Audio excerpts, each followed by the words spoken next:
Glória a Deus, a paz do Senhor Jesus, igreja. Que coisa boa, gente. A gente em Boston, eu tento fingir costume, mas nunca consigo. Coisa linda, meu Deus. Como que é a paz do Senhor em inglês? Vocês também não sabem? Peace the Lord. Isso, eu estou muito bilíngue hoje, meu Deus do céu. Coisa linda. Feliz demais de estarmos aqui nessa noite. Eu quero render graças ao Senhor por essa oportunidade. Eu não tenho dúvida que foi o Senhor quem fez esse dia para que nós nos regozijemos e nos alegremos nele, né? Foi o Senhor quem te trouxe a essa casa. Não tenha dúvida disso. Deus abençoe sua vida. Quero louvar a Deus pela vida do pastor Christian, da pastora Daniele. É muito bom estar aqui. Se fosse lá era bom também, mas aqui é melhor. Deus abençoe. Vamos abrir as nossas Bíblias no livro do Gênesis. Oh, aleluia. Capítulo de número 2. Aleluia.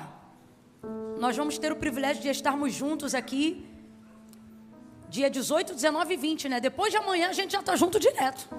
E por que eu estou falando a gente? Porque eu já entrei lá na programação da igreja e eu vi que homem pode entrar.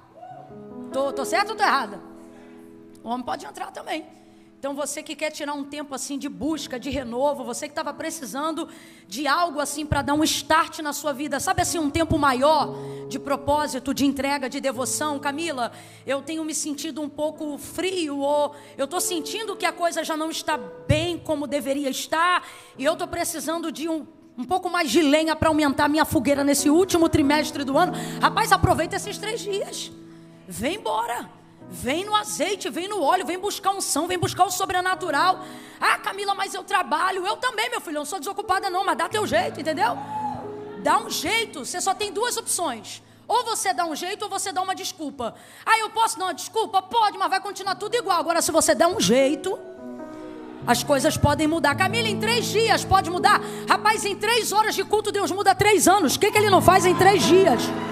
Em 3 dias, olha para o teu irmão e diz para ele: se esforça. Fala para ele firme, diga: se esforça. Que raio de preguiça, de frio, de não sei o que, que não sei o que, que não sei o que lá. Diabo não respeita teu cansaço. Vai para cima. Pregadora, mas não vai pregar. Eu prego a hora que eu quiser. Senti de Deus de te entregar essa palavra de despertamento. Eu não gostei, então foi para você mesmo. É sério, tira esse tempo, viu?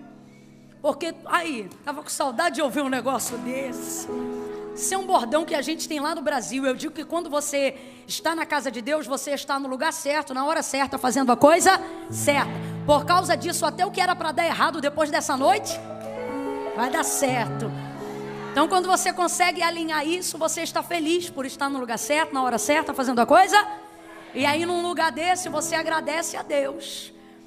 Se você está feliz de estar aqui, você vai fazer como fez aquela irmã. Diga: ainda bem que eu vim.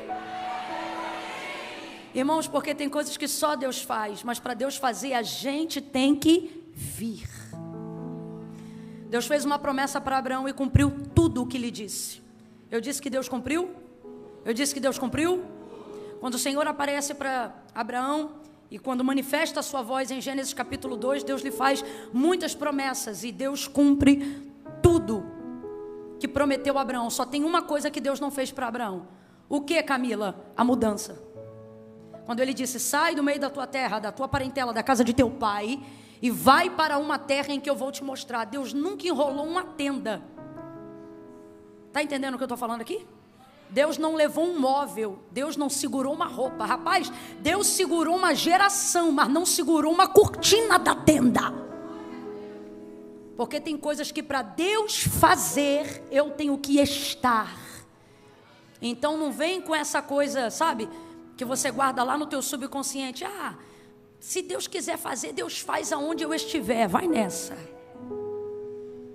Se Abraão pensasse assim, ele jamais teria vivido tudo que ele viveu. Se a mulher do fluxo de sangue pensasse assim, ela estava hemorrágica até hoje. Se é de Deus mesmo eu ser curada, ele vai passar aqui. Se eu tão somente tocar. E o texto diz: e ela moveu-se, foi até onde ele estava passando. Então entenda, Há coisas que, dependendo do que você quer viver, não basta esperar Deus fazer. Você precisa estar na geografia que Deus quer que você esteja. Ninguém me pediu isso aqui, eu nem sou de fazer isso, mas eu vou repetir. Depois de amanhã, ou seja, você tem um dia para se organizar. O dia de amanhã é dia de organização. É dia de trocar plantão com quem tiver que trocar, oferecer hora para quem tiver que oferecer, cobrir horário para quem tiver que cumprir, porque dia 18, 19, 20, você tem um compromisso com Deus aqui. Um período de imersão. Quem entendeu, diga amém. Glória a Deus. Gênesis capítulo 2, quem encontrou, diga amém. Oh, aleluia. Aleluia.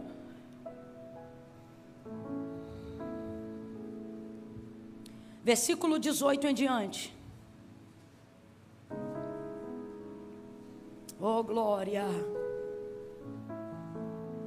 Quando eu vim, tu vem comigo, hein? Não dá uma de sensata, não. Você também. Tá ligado? Deixa eu ver teus pratos aí. Isso, vai ser um tiro curto. Não vem de má vontade, não. Vamos lá, vamos ao texto. Disse o Senhor Deus: não é bom que o homem esteja só. Far-lhe-ei uma adjutora que lhe corresponda. Havendo, pois, o Senhor Deus formado da terra todos os animais do campo e todas as aves do céu, trouxe-os ao homem para ver como ele lhes chamaria. E tudo o que o homem chamou a todo ser vivente, isso foi o seu nome. Assim, o homem deu nome a todos os animais domésticos, às aves do céu e a todos os animais do campo. Mas para o homem não se achava uma adjutora que lhe correspondesse. Então o Senhor Deus fez cair um sono pesado sobre o homem, e este adormeceu, e tomou então uma das suas costelas, e fechou o lugar com carne, ou fechou a carne em seu lugar. Então da costela que o Senhor Deus tomou do homem, formou a mulher e lhe trouxe. E disse o homem: esta é agora osso dos meus ossos, carne da minha carne, chamar-se-á mulher, pois do homem foi tomada. Diga amém por essa palavra. Quem já praticamente conhece esse texto de cor, diga amém. A maioria de nós acabamos por utilizar esse texto aqui praticamente como texto áureo para falar de casamento, para falar de homem, para falar de mulher. Mas a verdade é que esse texto aqui compreende muito mais do que apenas uma bolha de pessoas. O livro do Gênesis, sobretudo nos primeiros capítulos, ele se destina não só a trazer a narrativa de como céus e terra foram criados, ou dos princípios pelos quais Deus quer que nós nos movamos, mas ele também mostra para nós os princípios pelos quais o próprio Deus se move, o próprio Deus opera. Camila, eu não entendi. Você vai entender. O livro do Gênesis, ele traz segredos revelados. Isso aqui não está oculto, isso aqui está aparente. É só a gente dar um pouquinho mais de atenção e parar de rotular o texto como sendo para isto ou para aquilo. E quando você lê versículo por versículo, você percebe então que o livro do Gênesis apresenta para você o princípio não só como o início da criação, mas o princípio como os meios que fazem Deus se mover. A maneira como Deus quer que nós nos movamos em fé é a mesma maneira como Ele se move não necessitando de fé. Tão grande é a coerência do nosso Deus. Falar sobre coerência, falando de um Deus que é soberano, parece até estranho, parece até incoerência. Porque uma das coisas que respaldam a soberania de alguém é que isto não precisa estar atrelado a coisa alguma. Quando você se dirige a alguém que é soberano, e falando aqui de Deus que é o soberano, você compreende que ele não precisa estar atrelado a paradigma nenhum, a lei nenhuma, a coisa alguma. Contudo, o nosso Deus é um Deus de princípios, é um Deus de padrões morais, é um Deus que não dependia de régua para exercer nada do seu poder, mas para que nós aprendamos a maneira como Ele se move como se, abre aspas, dependesse de algum desses princípios, e Ele não depende. mas se move pelos mesmos princípios para que nós façamos Ele se mover quando nós precisamos dEle. Eu vou te dar um exemplo só para você compreender o que eu estou querendo dizer. Versículo 1 do capítulo 1 do livro do Gênesis. No princípio criou Deus os céus e a terra era sem forma e vazia. Havia trevas sobre a face do abismo e o Espírito de Deus se movia sobre a face das águas. Quem está acompanhando até aqui, diga amém. Então não há nada, só há Deus.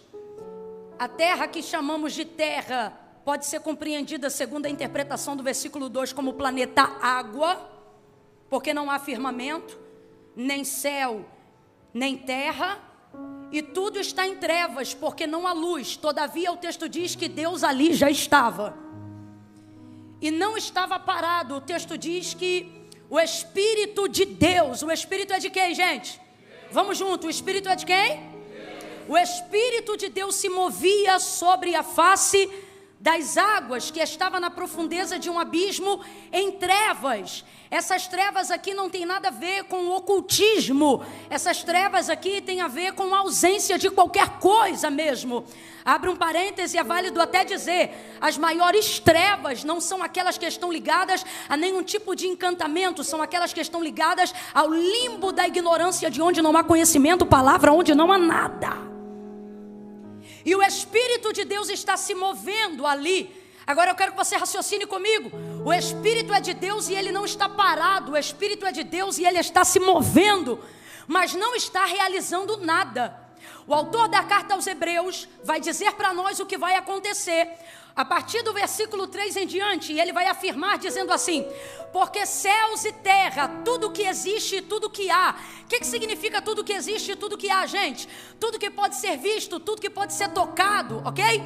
Tudo que existe e tudo que há não foi feito por prova aparente do que se vê, mas antes foram criados pelo poder da sua palavra. Então tudo que Deus criou pelo poder da sua. O texto diz que o Espírito de Deus está presente e está se movendo, mas ele não faz nada. Eu vou repetir a terceira vez: está presente, está se movendo, mas ele não faz nada. Ele não faz nada. Agora vejamos, o nosso Deus, que é todo poderoso, poderia ter criado tudo que existe, tudo que há: universo, sol, lua, estrelas, terra, oceanos, mares, animais, tudo que existe e tudo que há. Ele poderia ter criado sem dizer nenhuma palavra, sim ou não? Deus poderia ter criado tudo no fruto de uma inspiração. Imagine que quando ele inspira, ele imagina, e quando ele respira, ele solta e tudo apareceria. Poderia ou não poderia? E num estalar de dedos, Deus poderia ter criado tudo, sim ou não? Sim, ele é soberano, ele é todo poderoso, mas veja o texto. O Espírito de Deus está presente, está se movendo, mas não está criando nada, não está organizando nada, não está pondo nada no lugar, também não está tirando nada no lugar. Ele está literalmente presente, mas não está fazendo. Veja, o mover é de Deus, porque o Espírito que se move, o texto diz que é o Espírito de, e ele está mas não está fazendo. Agora, o versículo 2 vai dizer: e disse Deus. Alguém está entendendo isso aqui? E disse Deus: haja luz, e houve luz. Então veja, o Deus que é soberano poderia ter feito tudo o que fez sem dizer absolutamente nenhuma. Mas tudo que existe e tudo que há não foi feito por prova aparente do que se vê, mas antes foram criados pelo poder da sua. Então Deus é quem fala, e aquilo que ele fala é quem ele é, porque a palavra de Deus e a pessoa de Deus são exatamente a mesma pessoa. Você não conhece a Deus se não for por intermédio da sua palavra. Deus também não se revela a você se não for por intermédio da sua palavra. A revelação de Cristo vem por intermédio da sua palavra. A manifestação de Cristo vem por intermédio da sua palavra. João capítulo de número 1: no princípio era o verbo. O que é verbo? Palavra. O verbo estava com Deus e o verbo era Deus. Nele estava a vida.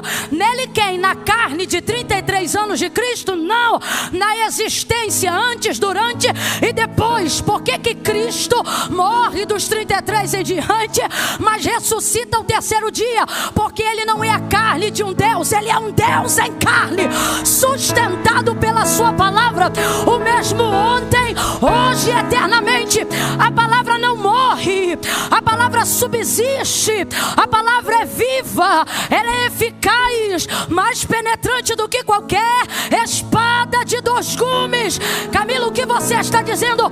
Estou dizendo que se Deus se move pela palavra, não há nada na sua vida que não possa ser feito pela palavra.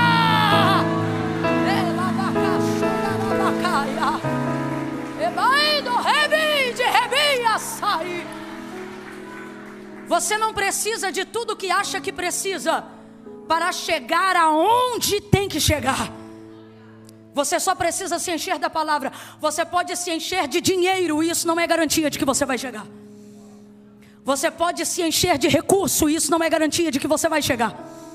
Tanto é prova do que eu digo que, voltando a falar de Abraão, rapidamente, eu já volto para o verso 18 do capítulo 2, o texto vai dizer que quando o irmão mais novo de Abraão morreu, o pai dele decidiu sair de onde eles estavam e ir para Canaã. Então responda para mim, aonde o pai de Abraão queria chegar? Apavorado pelo luto, a morte do filho caçula, o pai de Ló, ele não quis mais ficar naquela geografia. E ele tinha uma direção, e a direção dele era boa. E ele tinha recurso e condições, e a família dele estava com ele. Então ele tinha apoio familiar, e ele tinha uma direção correta e boa. Ele queria chegar em Canaã. Só que o texto diz que ele vai parar num território chamado Harã. Território esse que não coincidentemente carrega o mesmo nome do filho que morreu. E quando ele chega em Harã, ele não consegue não sair de Harã. E o texto termina dizendo que Terá, pai de Abraão, queria chegar em Canaã, mas foi sepultado em Harã. Agora eu te pergunto, ele tinha uma direção para chegar, sim ou não? Sim ou não? Ele tinha recurso para chegar, sim ou não? Ele conhecia o caminho que levava até Canaã, sim ou não? Mas de acordo com o que eu acabei de reproduzir no texto, ele chegou?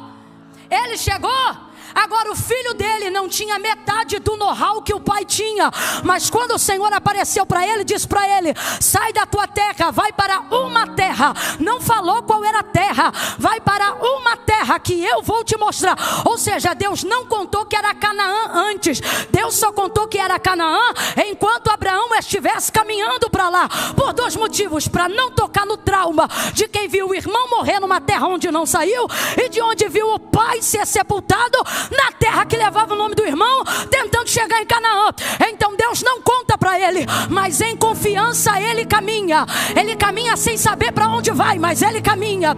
E debaixo de uma palavra, porque é disso que nós estamos falando, por estar debaixo de uma, bora, diga bem forte, por estar debaixo de uma, por estar debaixo de uma palavra, Abraão chega em Canaã, muito antes até de saber que seria Canaã. Chega em paz, chega com saúde, chega guardado, chega com amigos, chega fazendo aliança e chega com promessas ainda maiores. Veja, qual é a diferença dele para o pai? Ambos tinham recurso, ambos tinham casa, ambos tinham direção, mas só Abraão estava debaixo de uma palavra. Essa é a diferença. Meu Deus, eu estou sentindo uma graça de Deus tão grande aqui. Levanta a mão direita para o céu, coloca a esquerda na mesma altura.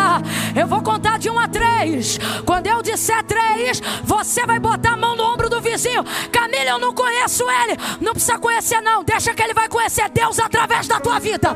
Quando eu disser 3, você vai botar a mão no ombro do vizinho e vai dizer apenas para ele: basta uma palavra. É 1, é 2, é 3, diga. Basta uma. Você só precisa de uma palavra. Você só precisa de uma palavra. A maioria de nós que estamos aqui, o que te trouxe foi uma palavra. Uma palavra. O que você tem? Eu tenho uma palavra. Aleluia. Eu acho isso maravilhoso. A palavra de Deus se manifesta no processo e não no resultado. A palavra de Deus se manifesta. A oportunidade da palavra de Deus desabrochar na nossa vida não é no resultado, é no processo.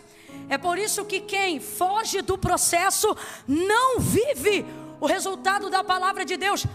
Porque a palavra de Deus, você notifica ela no fim, mas você vive ela no meio, no processo, no rolo. Olha para o teu irmão e fala para ele: é no rolo.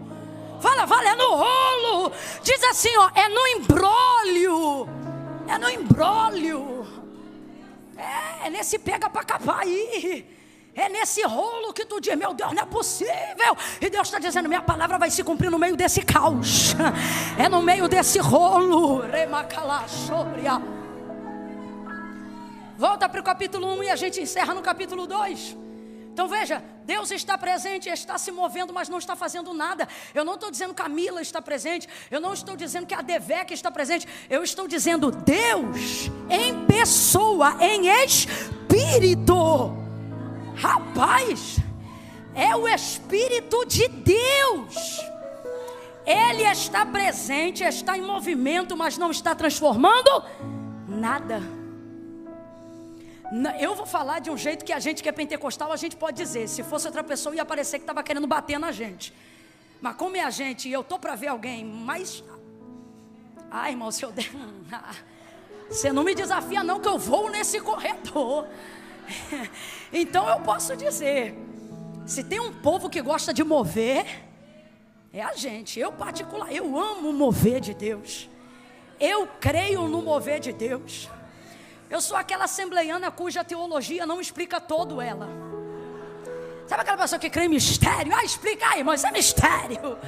Eu creio. Contudo, eu preciso lhe dizer, o mover pode ser até de Deus, inocentemente ainda de Deus, ingenuamente na presença de Deus. Eu estou falando categoricamente aqui que o mover pode ser até de... Mas irmãos, o mover não transforma nada. O que transforma é a... Então veja, o mover não traz a palavra, mas a palavra traz um mover que transforma. E disse Deus: haja luz, e houve luz. Aleluia. E ali Deus começou a criar. E eu fico sempre impressionada. Sempre que eu passo por esse texto eu me impressiono. Deus começou a criar. Criou tanta coisa.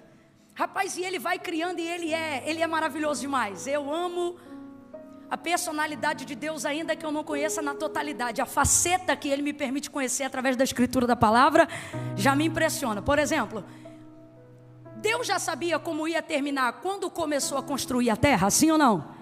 Mas Ele fez questão de estabelecer uma medida de tempo cartesiana. Matematicamente falando, Ele vai separar como se fossem dias na semana e como se fossem turnos durante aquele dia. A impressão que eu tenho, e o texto revela, é que Deus só trabalha do período da manhã e da tarde. Quando vai entardecendo, Ele entra em processo de admiração, contemplação e descanso. Uma outra coisa é que Ele afere. Eu não poderia dizer uma opinião, porque Deus não opina, Deus sabe. Mas só para a gente entender, é como se Ele opinasse em cima da própria criação. Ele poderia ter feito tudo de uma vez, mas Ele estabelece um tempo para desfrutar daquilo que faz enquanto está fazendo. A gente tem tanto a aprender com o nosso Deus. Eu acho que isso envolve não só princípio, mas também prazer. Porque se não fosse assim, Deus não faria isso. Agora eu te pergunto, Deus se cansa? Mas só trabalha de manhã e da tarde. Alguém poderia até dizer, é um preguiçoso, né? Podia fazer um plantão. E não. Deus estabelece princípios que Ele quer que nós nos movamos. E para que nós nos movamos de acordo com esses princípios, sem que necessite, Ele também se move para nos inspirar. O seu maior ato devocional de adoração a Deus não está em você dizer glória ou aleluia, está quando você decide imitá-lo. Então por isso Ele age dessa maneira, porque o que Ele mais quer te inspirar não é a louvá-lo com a boca, mas a louvá-lo com a vida, expressando imitação a Ele. E então ele vai separando os tempos. E ele tem uma coisa que a gente também podia ter um pouco mais em nós. Ele vai fazendo e ele começa a criar. Foi tarde, manhã do segundo dia. E a partir do terceiro dia, quando as coisas começam a ganhar alguma forma, é tão interessante porque nem Deus se elogia no início. O início é difícil realmente para todo mundo. Nem Deus, pode olhar o texto de Gênesis 1 em casa. Nem Deus começa dizendo e viu que era bom no início. Ele só começa a dizer que viu que era bom do terceiro dia para frente. E você aí mal começou e já está dizendo, não está bom, isso não vai dar certo. E Deus está dizendo, rapaz, nem eu, arquiteto da criação. E você aí mal começou a estudar, já está chateado que a nota não é boa. Mal começou inglês, já está dizendo que não vai aprender a língua. Deus está dizendo, rapaz, nem eu entrei nessa. E aí do terceiro dia para frente, você vai perceber que ele começa a terminar e ele afere a própria criação, dizendo assim, e viu Deus que isso era bom. Então é demais isso aqui, porque ele olha o que está fazendo.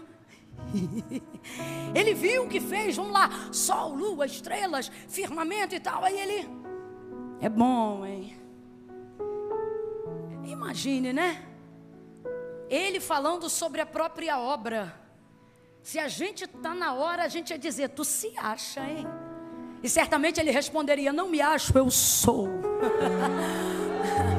Veja, e aí ele está criando tudo. E então nós vamos ver por pelo menos 5 vezes o texto reproduzindo.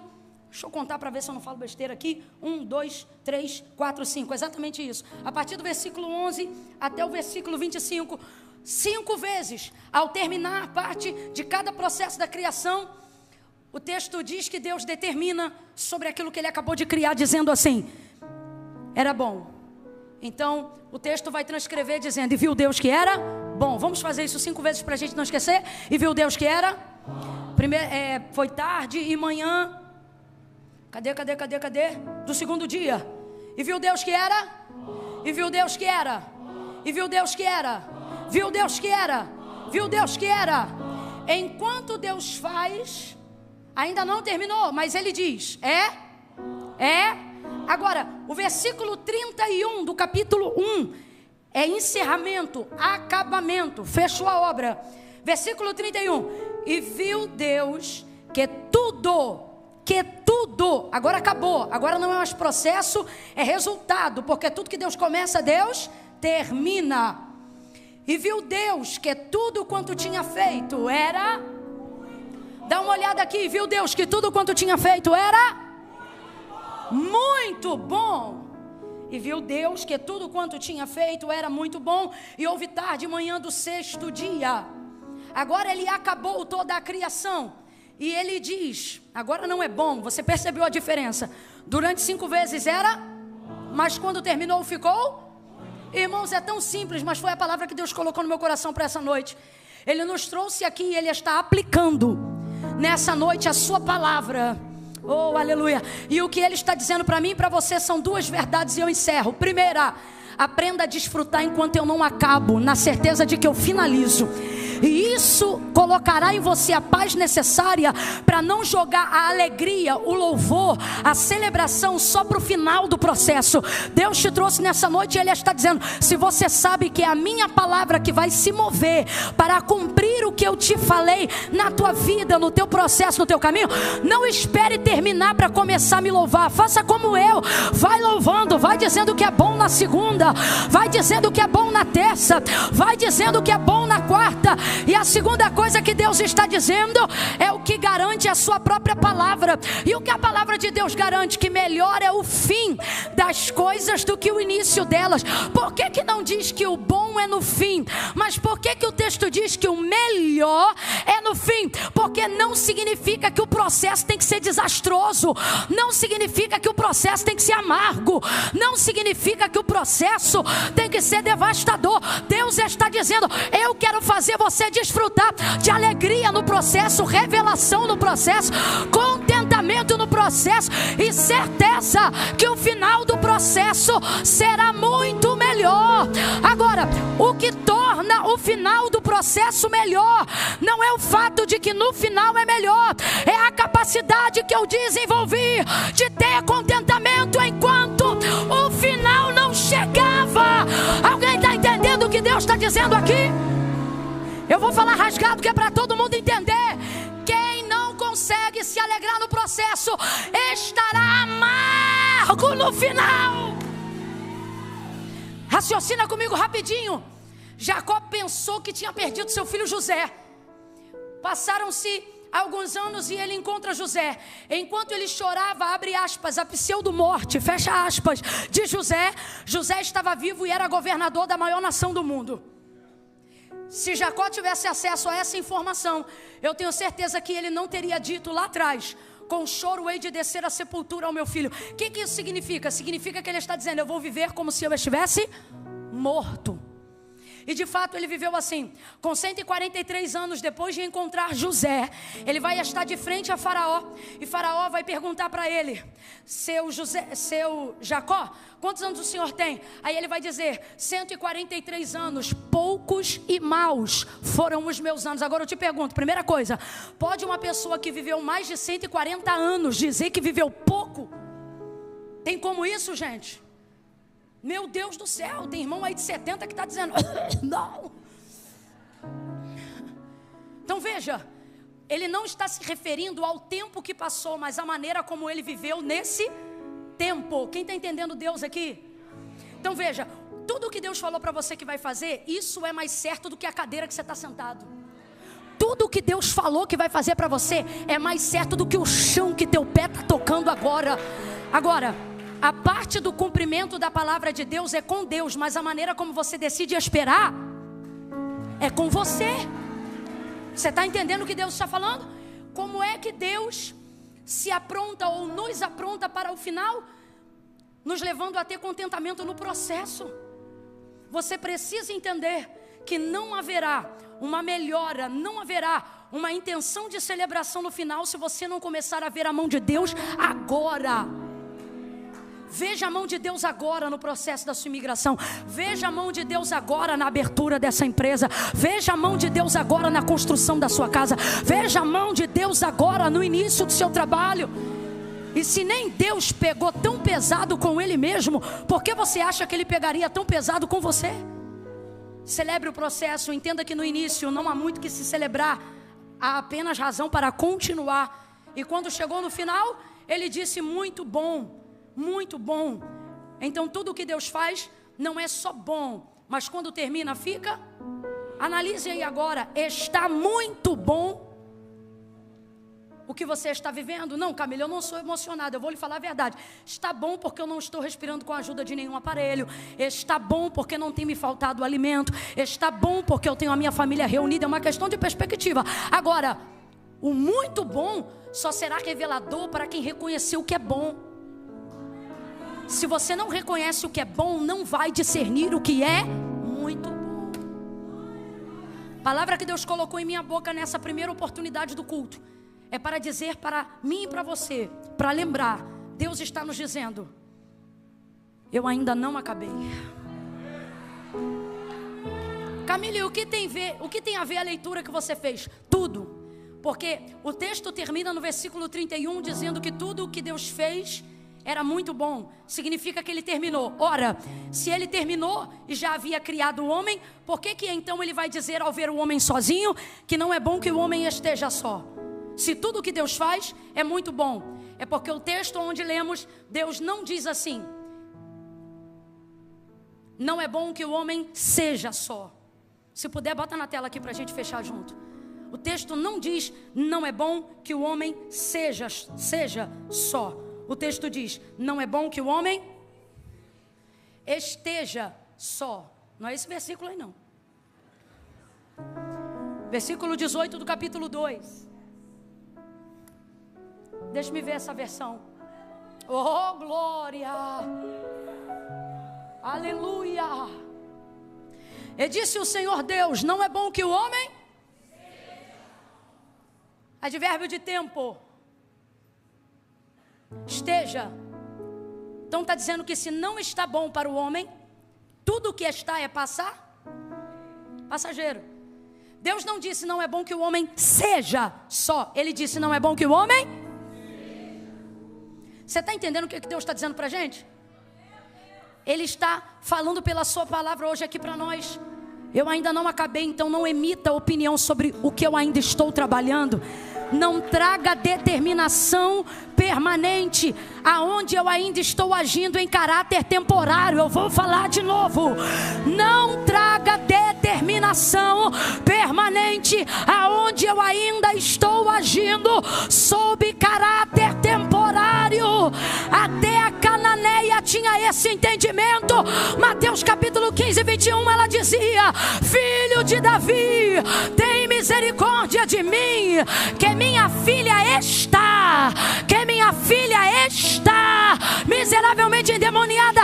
Ela sabia o que ela é. Minha filha, isso é permanente. Como ela está endemoniada, isso é temporário. O que ela está dizendo? Senhor, tira a característica temporária, qual o demônio, e deixa a menina permanente, a minha filha. É isso que ela está dizendo. Deus está mandando eu liberar uma palavra aqui. Não dê às ações do diabo característica permanente, quando tudo que ele tem é poder temporário. Creia!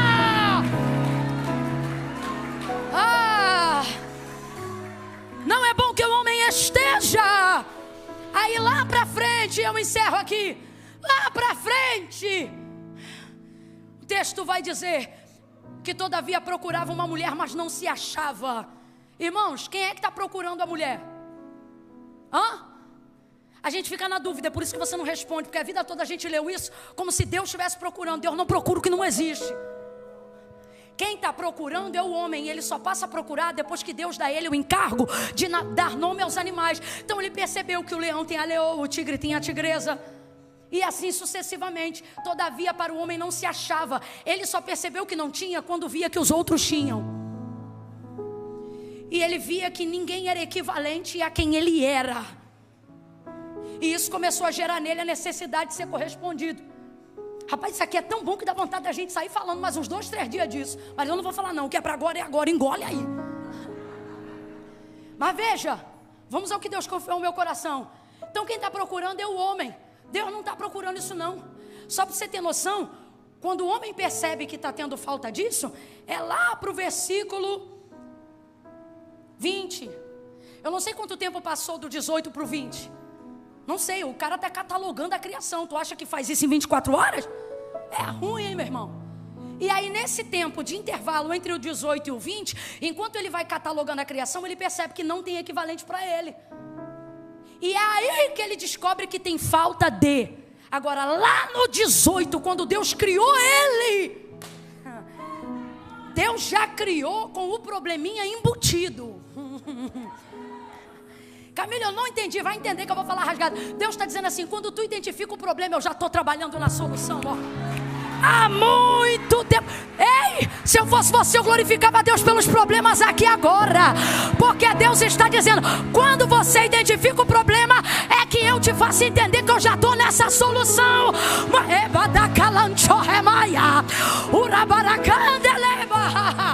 Meu Deus, seja profeta para alguém e diga: Deus tem solução para isso que você está passando. Deus já tem solução para isso que você está passando.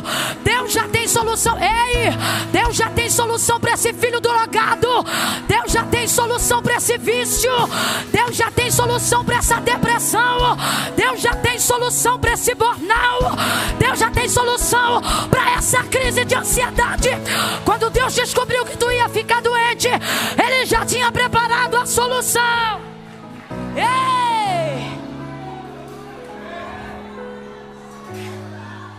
Ele disse antes dele perceber. Ele disse antes dele sentir. Ele disse antes dele identificar. Eu queria muito que você saísse nessa noite com essa certeza. Você está achando que Deus não vai poder cumprir nada do que te falou porque agora você está com depressão. Deus já tinha visto essa depressão, Deus sabia o dia que ela chegou. O psicólogo ainda está tentando descobrir aonde foi a causa. Deus já sabia o dia e a hora que ela entrou pelas portas da tua casa, da tua vida e do teu ministério. E aí você está aí agora e você diz assim: ai, não tem como Deus cumprir as promessas, eu estou deprimido. E Deus está dizendo: eu estou bonzinho. Você diz: não, Camila, é que minha mão sua, eu estou tendo síndrome do pânico. E Deus está dizendo: pois eu não tenho medo de nada e o medo continua tendo medo de mim. A gente fica achando que como a gente está, vai mudar quem Deus disse que é e o que Ele vai fazer na nossa vida. Pois Deus nos trouxe aqui nessa noite para dizer: eu ainda não acabei. E quando eu terminar, você vai ver que vai ficar melhor do que tá. Vai ficar melhor do que tá. Se tiver profeta na casa, catuca 2 ou 3 e diz assim para ele: levanta, porque vai ficar melhor do que tá. Levanta. Bota ele de pé e diz: levanta. Levanta, porque vai ficar melhor do que tá. Bota ele de pé. Bota ele de pé e diga para ele: celebre. Celebre durante. Celebre durante. Deus está trazendo solução para questões que para você é novidade, mas para Ele já são problemas solucionados. Oh, aleluia! Dê um grito de aleluia! Tire um tempo de júbilo! Glorifique e exalte! Senhor, nós confiamos em Ti. Confiamos na Tua mão poderosa. Confiamos na palavra que o Senhor liberou sobre a nossa casa, sobre a nossa igreja, sobre o nosso bairro, sobre a nossa cidade, sobre a nossa geografia. Confiamos na palavra que o Senhor determinou sobre o nosso DNA, sobre o ministério que o Senhor nos confiou. Deus, nós confiamos na Tua palavra. Nós nos reunimos aqui nessa noite de quarta para dizer que muitos não vieram porque dependem do carro, dependem do cavalo, dependem do cavaleiro. Uns encurvam-se e caem, mas nós estamos aqui porque fazemos menção do Teu nome, fazemos menção da Tua palavra. Como Pedro, nessa noite nós nos dirigimos em oração a Ti, para dizer a verdade para o Senhor. Não estamos aqui porque somos altruístas, ainda não conseguimos isso. Estamos aqui porque reconhecemos que dependemos do Senhor para tudo. Para quem iremos nós, se só Tu tens palavra de vida eterna? Senhor, o Teu servo pastor Eduardo vai subir agora. Continue ministrando ao nosso coração a Sua palavra. Que nessa noite nós possamos sair daqui com um arsenal da Tua palavra. Que nessa noite nós possamos sair daqui munidos de palavra. Que nesta noite, se Satanás vier por um caminho, por 7 ele fuja da nossa presença. Identifique que sobre nós está a Tua palavra. Que caiam gigantes, que derrubem muralhas. Que o mês de outubro não seja o mês do Halloween, seja o mês do aleluia. Aleluia, aleluia, aleluia, aleluia. Que possamos sair daqui debaixo de palavra.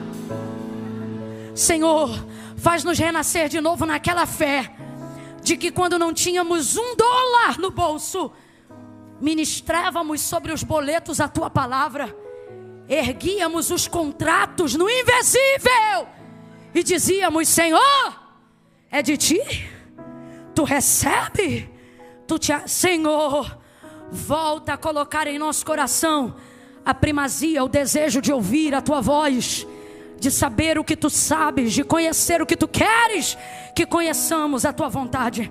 Fala conosco, porque foi a Tua palavra que fez Abraão chegar. Foi a Tua palavra que colocou José sobre o trono. Foi a Tua palavra. Tua palavra move reis e reinos. Continua falando conosco. Senhor, nós queremos lhe dizer nessa noite que nós não estamos fastiados de ouvir a Tua palavra. Nós não estamos enjoados de ouvir a Tua palavra. Não, não, não. Quem está comigo nessa oração, diga não. Não, não estamos, Senhor. Nós queremos mais. Mais de Ti, mais. Continua nos direcionando, nos dando resposta. É o que nós aguardamos, é o que Te pedimos, é o que suplicamos. Estenda a sua mão e aguarde receber mais.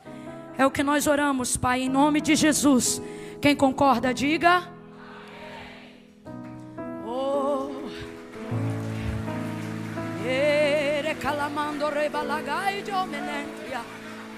Deus te abençoe.